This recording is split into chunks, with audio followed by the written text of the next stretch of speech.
I guess I'll start with our 38 special. 25 yards, I'm gonna see how quick I can put 2 on target. So here we go. All right, I found my 50-yard marker. I'm gonna do the same thing. See what I can do. All right, 75 yards. I guess I'm gonna do the same thing for fun here. Get a couple more rounds. See if I hit 2 on target as quick as I can.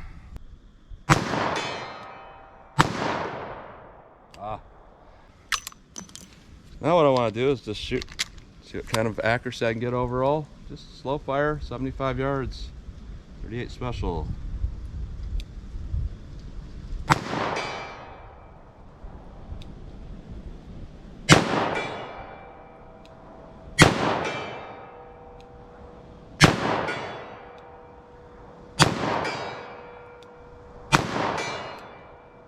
That is a very good shooting round.